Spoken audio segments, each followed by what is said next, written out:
Case Study Summary. Linda is a 10-year-old Japanese American. She is listed on her birth certificate as male, but dresses and identifies as female. She lives in an apartment in Oak Ridge, Tennessee, with her two parents, Harris and Fumi. Both of her parents work long hours to provide and cover the basic necessities and to save for Linda's college, but they have an unreliable car, therefore they sometimes have to rely on public transportation. Linda has been having a tough time in school recently due to some bullying by her fellow students. One incident occurred when Linda came out of the restroom of her preference and some of the students threw wet paper towels on her. The school's librarian, Mrs. Deacon, knows about the bullying and tries to get Linda to talk about it. Due to Linda not talking about it, it allows her to spend time in the library away from the bullies. Her parents notice the different behavior in Linda and decide to take time off work to talk to school administration. They set up a plan for Linda, which includes bathroom amenities, if any more bullying should occur, to report it, and if she needed to leave the classroom at any time, she would be able to go to the library.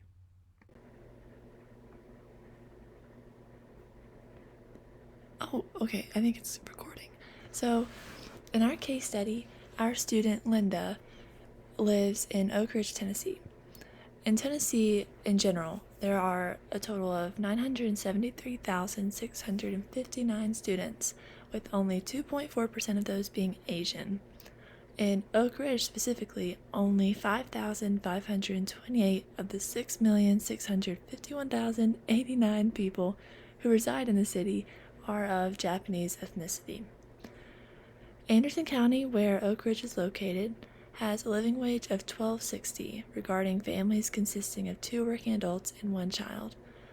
Other statistics for this county include the poverty wage, which is $5.13, minimum wage is $7.25, and transportation expenses are $10,689.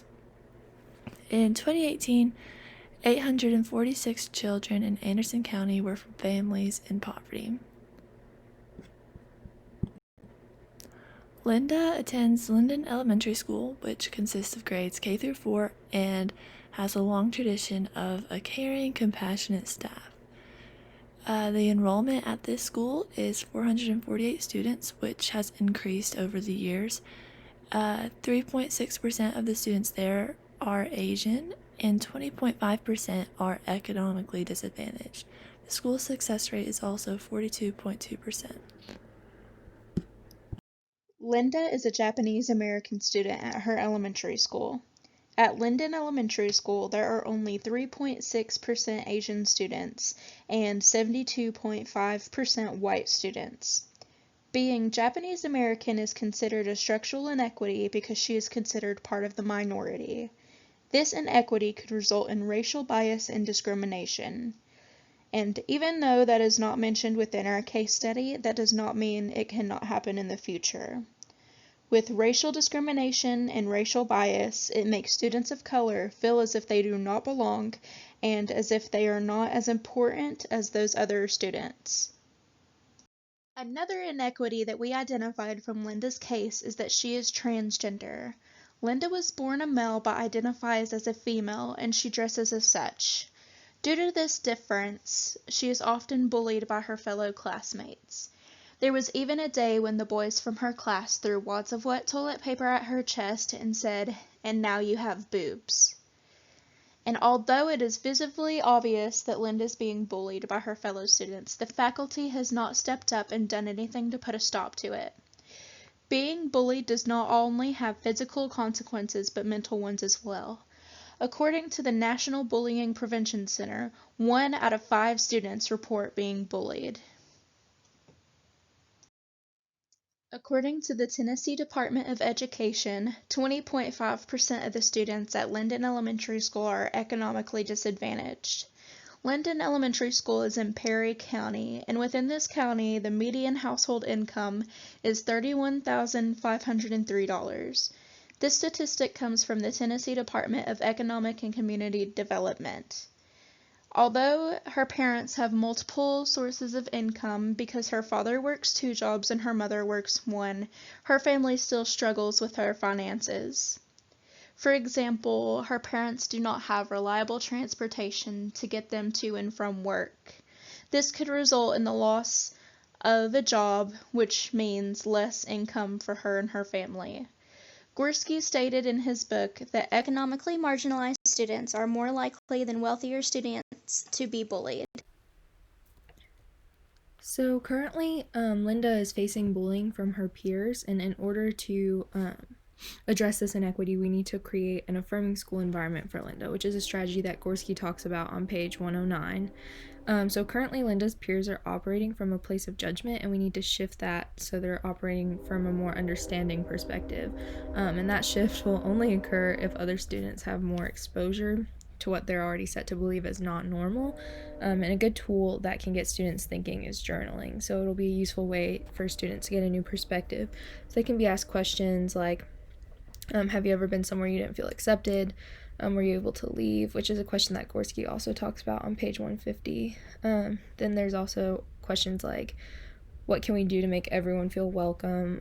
What can we do if we hear someone make a mean remark about another student? And how does it make you feel when someone says something like that? So after students are able to think of their own response and write that down, they can also have small group discussions that will allow them to gain even more perspective. And that's just going to be a great way to get students talking and also help other students feel more included in the classroom. Next, we need to talk about a plan to address the lack of accommodations for transgender students, and Linda specifically. So Linda is currently feeling very unwelcome at school, which is very sad since she likes to learn, and it's a place she would like to be if she wasn't dealing with bullying, but she just feels very unwelcome right now. So teachers need to educate themselves on Linda's situation and pay more attention to what's going on at school, and also strive for better communication between fellow teachers and then students and Linda specifically and her family.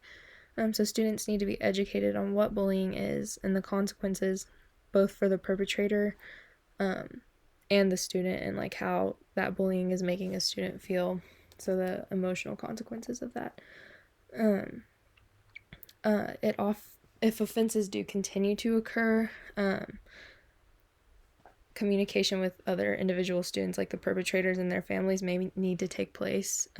So the school handbook does talk about what steps would take place dealing with bullying, and it also defines what they consider bullying. So they say physically harming a student or damaging a student's property, knowingly placing a student or students in reasonable fear of physical harm, causing emotional distress to a student, or creating a hostile educational environment. And Linda's definitely facing that hostile environment right now, especially given the toilet paper incident and just things like that going on. And then it talks about what happens when an offense takes place. So you have to notify a teacher, like the student is responsible for notifying a teacher, who then has to let the principal know, and the principal takes care of evaluating the situation. So the final strategy we developed is a plan to address any economic, cultural, or racial biases directed at Linda. So the first thing we think needs to happen in this situation is teachers need to collaborate and evaluate students' performances on assessments. So that's kind of dealing with Gorski's strategy on considering data humbly and strategically.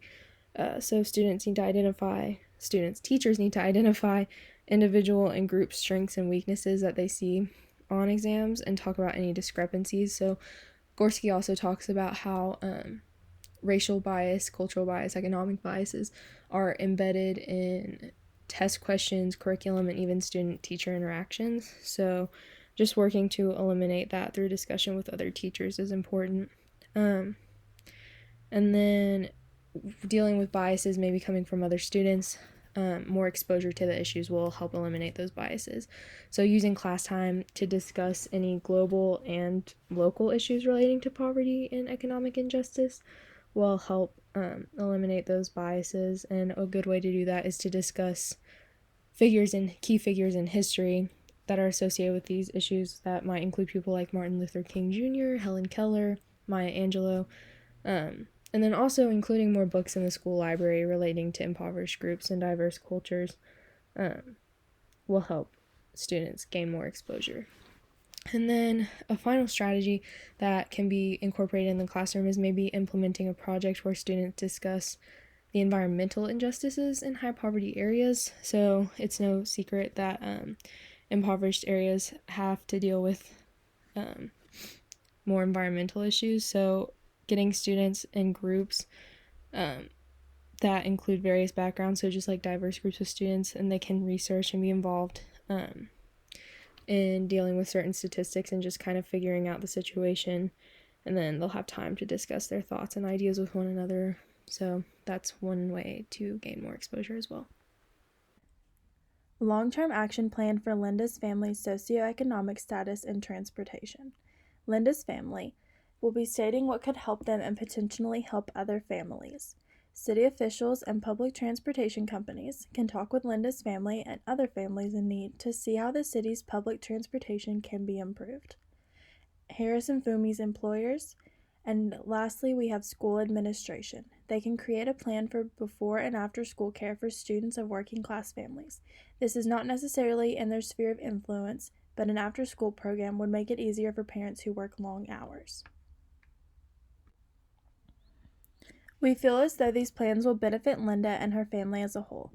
This plan for Linda's bullying issues will not benefit only her, but her parents as well. Knowing that Linda's issues at school are being handled, this takes some of the stress off. The viewer should be aware that even with a well thought out plan made by the principal and her parents, the students should be involved in creating the plan as well.